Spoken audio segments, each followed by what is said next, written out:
आज स्टार्ट करेंगे हम SCMP का टेस्ट नंबर 1 नवंबर सीरीज़ के लिए। मीन्स जो नवंबर की सीरीज़ है हमारी, उसका जो टेस्ट नंबर 1 है SCMPE strategic cost management and performance evaluation का टेस्ट नंबर 1। तो आज इसमें मेनली क्या डिस्कस करेंगे, जो मई अटैम्प्ट में हमने वीडियोस अपलोड करी थी, उन वीडियोस में हमने क्या करा था कि पूरा का पूरा टेस्ट एक्सप्लेन करा था। तो पूरा का पूरा टेस्ट एक्सप्लेन करा जब हमने, तो कुछ स्टूडेंट्स को ये उसमें था पॉइंट कि इतने बड़ी बड़ी वीडियोस वो नहीं देख पा रहे थे, बट उनको इन्फॉर्मेशन मतलब बोल सकते हैं कि टेस्ट की चाहिए थी। तो फिर उन्होंने ये हमें सजेशंस दिए कि आप वीडियोस को थोड़ा, वीडियोस की जो लेंथ है उसको थोड़ा कम करिए। तो हमने ट्राई करा कि हम वीडियोस को थोड़ा जल्दी, मतलब जो क्वेश्चंस हैं उनको थोड़ा जल्दी डिस्कस करें।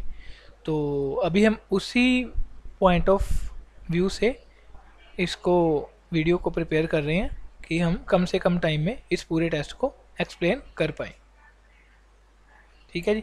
तो अब हम स्टार्ट करेंगे SCMP का टेस्ट नंबर 1। इसमें क्वेश्चन नंबर 1 है, right the necessity of strategic cost management. Strategic cost management की हमें नेसेसिटी लिखनी है। तो इसमें ये जो क्वेश्चन नंबर 1 था, इसमें ये सारी लैंग्वेज ICI के स्टडी मटेरियल की है। जो सजेस्टेड आंसर में हमने लैंग्वेज डाली है, ये सारी ICI के सजेस्टेड आंसर की है। तो स्टूडेंट्स को ये रिकमेंडेशन है कि वो ICI की ही लैंग्वेज को फॉलो करें। हाँ, ये तो है कि एज अ ह्यूमन बीइंग हम पूरी लैंग्वेज क्रैम नहीं कर सकते, बट फिर भी हम उसमें से कुछ कीवर्ड्स या फिर कुछ पॉइंट्स लर्न कर सकते हैं। ठीक है। मेन क्या चीज़ है कि जैसे कोई भी पॉइंट है,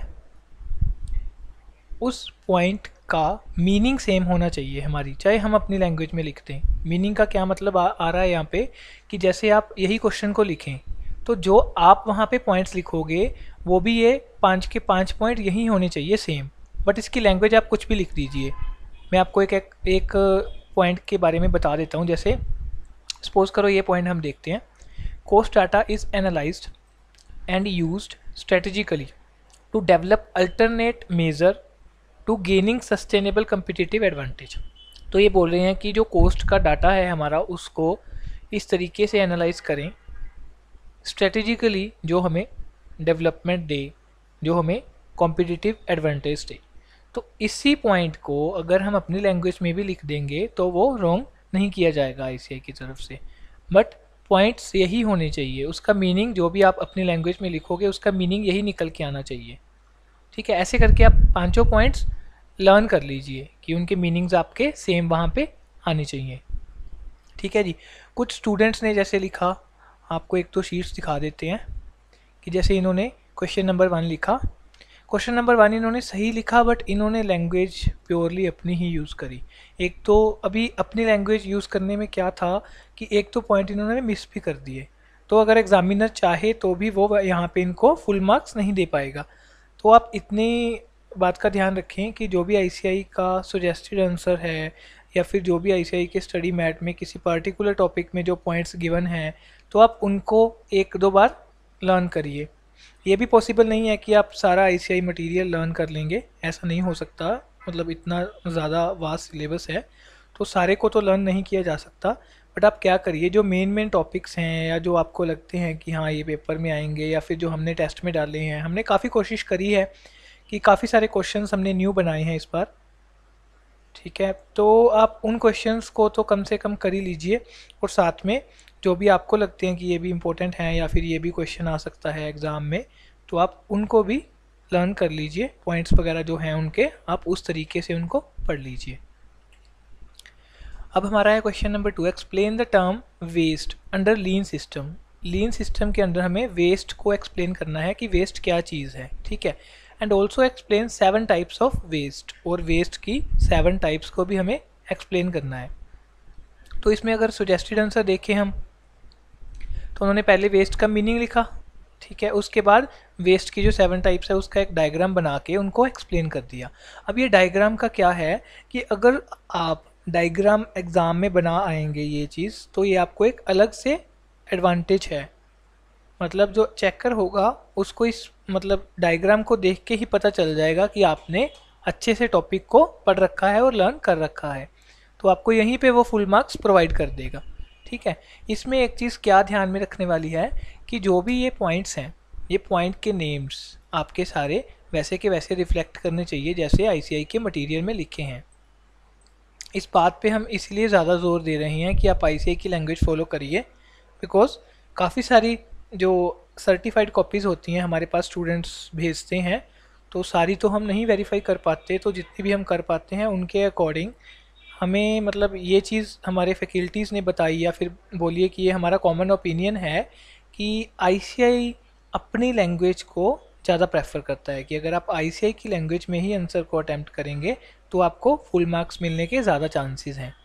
अगर जैसे इस शीट में देखें तो स्टूडेंट ने फर्स्ट के बी पार्ट में पहले वेस्ट को एक्सप्लेन करा, फिर 7 टाइप्स ऑफ वेस्ट लिखे। अभी इन्होंने 7 टाइप्स ऑफ वेस्ट के जो नेम लिखे सारे के सारे वो मटेरियल वाले ही लिखे, जो आईसीआई मटेरियल में लिखे हैं वही लिखे इन्होंने, तो इनको देखिए 5 में से 4.5 मार्क्स मिले। हो सकता है इनकी कोई लैंग्वेज में कुछ हो तो हाफ मार्क इनका कट गया, बट इन्होंने मतलब काफ़ी अच्छा लिखा ये क्वेश्चन। ठीक है, इस तरीके से ही आपको आईसीआई की लैंग्वेज को लर्न करना पड़ेगा। अभी डिस्कस करेंगे हम question number 2। Write about business excellence model and also explain about the business excellence model and organisational culture relationship. पहले तो हमें बिजनेस एक्सीलेंस मॉडल को एक्सप्लेन करना है, उसके बाद हमें business excellence model and organisational culture relationship के बारे में बताना है। जो ऑर्गेनाइजेशन का कल्चर है और बिजनेस एक्सीलेंस मॉडल है उसका रिलेशनशिप बताना है और बिजनेस एक्सीलेंस मॉडल को एक्सप्लेन करना है। ठीक है, तो सजेस्टेड आंसर के अकॉर्डिंग पहले तो इन्होंने बिजनेस एक्सीलेंस मॉडल को एक्सप्लेन किया, उसका मीनिंग बताया, उसमें कौन कौन से इंक्लूडेड हैं मॉडल्स वो बताए। यहाँ पे बिजनेस एक्सीलेंस मॉडल के मीनिंग को एंड कर दिया। उसके बाद इन्होंने business excellence model and organisational culture का जो रिलेशनशिप है उसको एक्सप्लेन करा। तो अगर आप इस सजेस्टेड आंसर को देखोगे तो ये भी बिल्कुल आईसीआई की लैंग्वेज के ही बेस्ड है। उसके बाद अगर कोई शीट देखनी चाहें तो इन्होंने क्वेश्चन सेकंड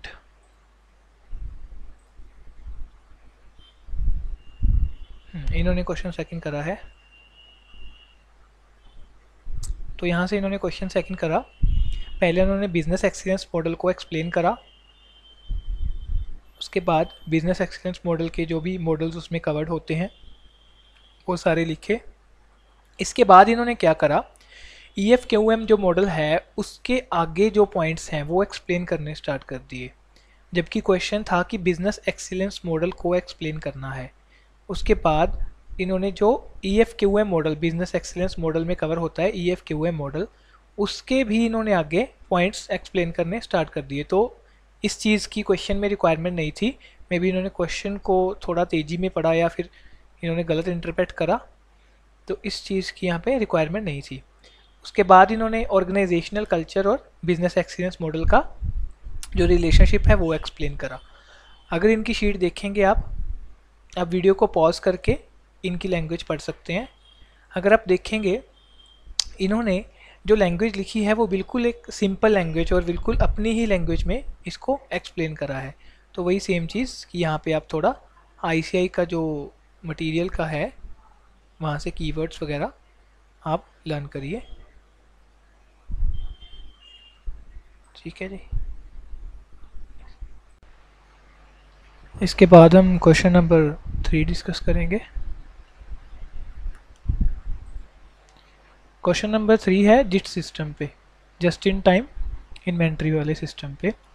तो मेनली वैसे आप सबको पता ही होगा इसमें क्या होता है कि जो इन्वेंट्री वगैरह होती है हमारी, उसको हम जो हमारा सप्लायर है उससे जस्ट इन टाइम मींस कि जब हमें रिक्वायरमेंट है तब हम उससे परचेज़ करते हैं, मतलब बल्क में परचेज़ करके नहीं रखते कि पहले से ही ज़्यादा इन्वेंट्री को स्टॉक करके नहीं रखते। जैसे जैसे हमें प्रोडक्शन के लिए रिक्वायरमेंट होती है वैसे वैसे हम वहाँ से परचेज़ करते जाते हैं। ठीक है, तो इस क्वेश्चन में क्या है कि जिट सिस्टम हमने अप्लाई करा है तो हमें उसका कंपैरिजन करना है हमारे प्रेजेंट सिस्टम से और बताना है कि हमारे लिए जिट सिस्टम बेनिफिशियल है या फिर नहीं।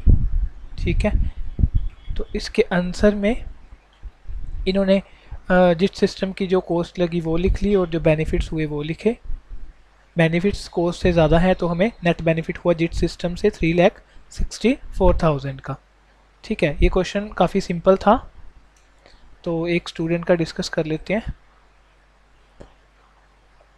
जैसे इन्होंने क्वेश्चन नंबर 3 करा, तो इसमें इन्होंने सारी जो भी एंट्रीज थी, जो भी बेनिफिट्स थे और जो भी अलग से कॉस्ट लग रही थी जिट में, वो सारी प्रॉपरली कंसीडर करी। बट इन्होंने एक जो एंट्री थी सजेस्टेड आंसर में, ये 3 लाख वाली, interest on investment on released funds, ये इन्होंने कंसीडर नहीं करी। ये एंट्री डिस्कस कर लेते हैं एक बार क्वेश्चन में से हम।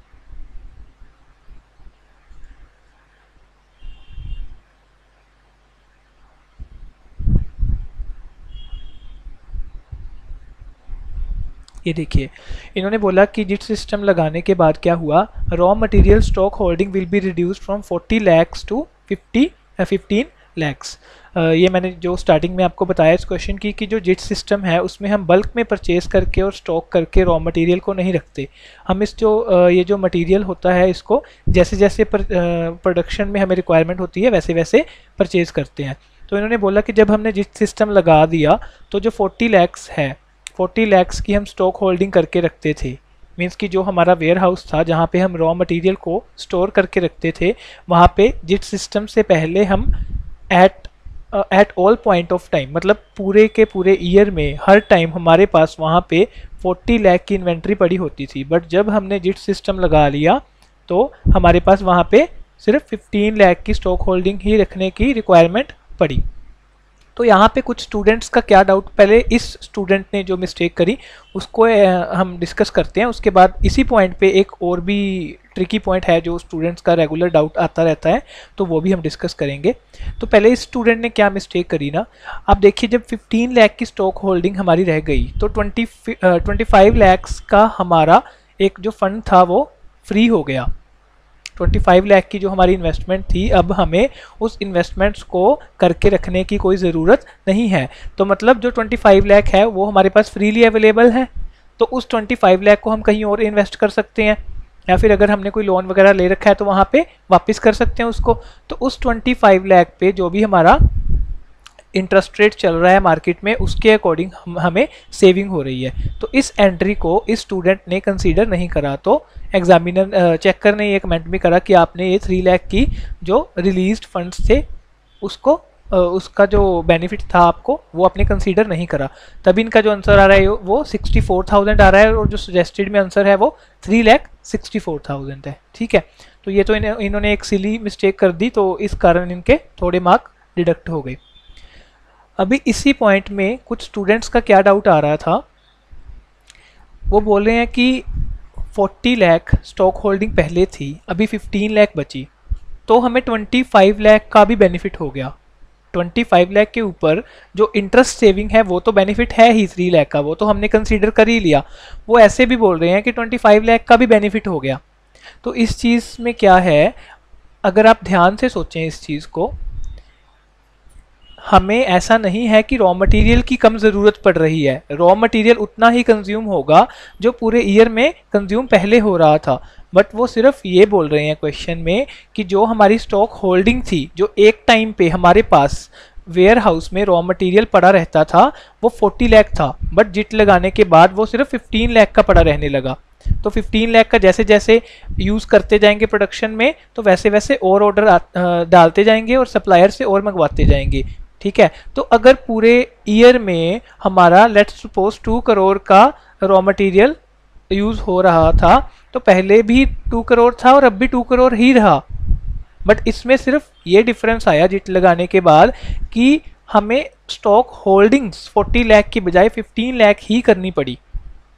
ठीक है, तो इसमें वो 25 लाख का बेनिफिट नहीं आएगा, सिर्फ 25 लाख जो हमारे फंड्स थे वो फ्री होने के कारण उन पे जो इंटरेस्ट था वही हमारा यहाँ पे बेनिफिट में आएगा। ठीक है जी, अभी क्वेश्चन 4 डिस्कस करेंगे। क्वेश्चन 4 है right the components of strategic cost management. हमें स्ट्रेटेजिक कॉस्ट मैनेजमेंट के कंपोनेंट्स बताने हैं। तो सजेस्टेड आंसर के अकॉर्डिंग कंपोनेंट्स में strategic positioning analysis, cost driver analysis and the third one value chain analysis, इन तीनों को हमें एक्सप्लेन करना था। ठीक है, तो किसी स्टूडेंट की शीट देख लेते हैं।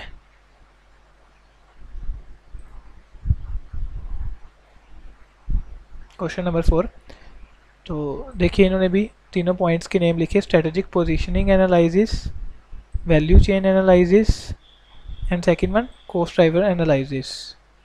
ठीक है, तो अल्टीमेटली ये जो नाम है ये आपको अच्छे से याद करने हैं, जो भी पॉइंट्स हैं आपको अच्छे से याद करने हैं।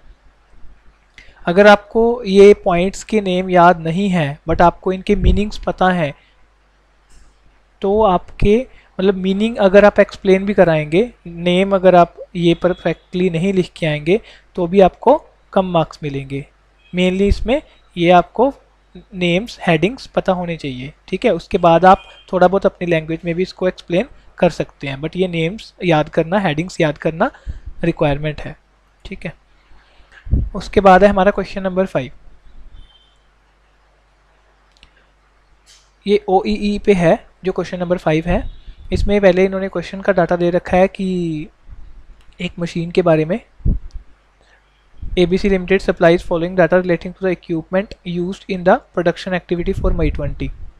ठीक है, ये सारा इन्होंने डाटा दिया। उसके बाद पूछा state an appropriate approach to measure total productive maintenance performance of an equipment. हमें अप्रोप्रिएट अप्रोच बतानी है। अप्रोप्रिएट अप्रोच क्या है, किसी इक्विपमेंट की हमें अगर परफॉर्मेंस मेजर करनी हो। ठीक है, तो सजेस्टेड आंसर में देखेंगे एप्रोप्रिएट अप्रोच कौन सी है, ओवरऑल इक्विपमेंट इफेक्टिवनेस, OEE। ठीक है, उसके बाद हमें इसके ये जो 6 लॉसेस हैं ये लिखने थे, और ये जो पॉइंट था 2.5 मार्क्स का था। ठीक है,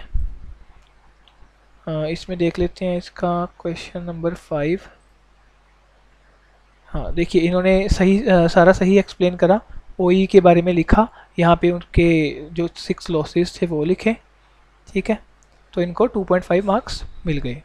ठीक है, सेकंड जो हमारा पॉइंट है यहाँ पे था quantify the total productive maintenance performance of the above mentioned equipment by using the approach stated in one above. जो फर्स्ट में हमने OEE अप्रोच बताई उसके अकॉर्डिंग अभी लॉसेस को क्वांटिफाई करना है। ठीक है, ये सजेस्टेड आंसर में तीनों तरह की रेशियोज निकालनी थी, अवेलेबिलिटी रेशियो, परफॉर्मेंस रेशियो और क्वालिटी रेशियो। इन तीनों से ही हमें OEE टोटल पता चलेगी।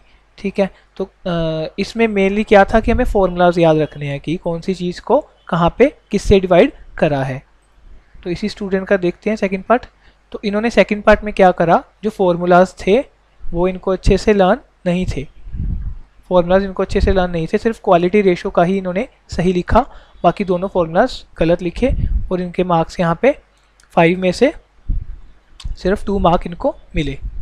ठीक है, उसके बाद हमारा है point number 3, comment on the effectiveness of maintenance of equipment. अभी जो पॉइंट 2 में हमारा आंसर आया OEE कितना आया, उसी के अकॉर्डिंग हमें इसका कमेंट करना था, उसी के अकॉर्डिंग इसका कमेंट था। तो कमेंट ये था जो 85% है, ये एक स्टैंडर्ड बोल सकते हैं, फिर वर्ल्ड क्लास OEE बोल सकते हैं। तो इनकी आंसर में कितनी है, 68। ठीक है, इन्होंने सेकंड पॉइंट तो गलत ही करा था, इसमें इन्होंने ये एक्सप्लेन थोड़ा सही करा है कि स्टैंडर्ड वगैरह जो बताया है, बट इस सेकंड पॉइंट के रॉन्ग होने के कारण इनका थोड़ा सा कमेंट में मिसमैच हो गया, तो जिस कारण इन्हें 1.5 मार्क्स ही मिले टोटल 2.5 मार्क्स में से। ठीक है, तो इसमें मेनली क्या है इस क्वेश्चन में कि आपको फॉर्मूलाज अच्छे से लर्न करने थे। मेनली अब देखिए क्या है कि जो भी थ्योरी है, ठीक है, जो भी थ्योरी पोर्शन बोल सकते हैं कि स्टडी मैट में दे रखा है, उसके जो भी हेडिंग्स हैं मिनिमम वो तो आपको लर्न करनी ही है, वो मिनिमम से मिनिमम है कि हेडिंग्स तो आपको सबकी ही लर्न करनी है सारे टॉपिक्स की। उसके बाद उनके मीनिंग्स आप जहाँ जहाँ कोई कीवर्ड्स आप लर्न कर सकते हैं वो कर लीजिए, अगर नहीं भी कर सकते तो चलो अपनी लैंग्वेज में कर लीजिए, बट हेडिंग्स तो आपको एटलीस्ट ICI की ही लिखनी पड़ेंगी, तभी आपको मार्क्स मिल पाएंगे वहाँ पे। और सेकेंडली क्या है, जो हमारा प्रैक्टिकल पोर्शन है उसमें जो फॉर्मूलाज हैं, जो भी फॉर्मूलाज हैं, छोटे से छोटा फॉर्मूला जो भी ICI के स्टडी मटेरियल में यूज्ड है, उसके लिए आप शॉर्ट नोट्स प्रिपेयर करके रखिए।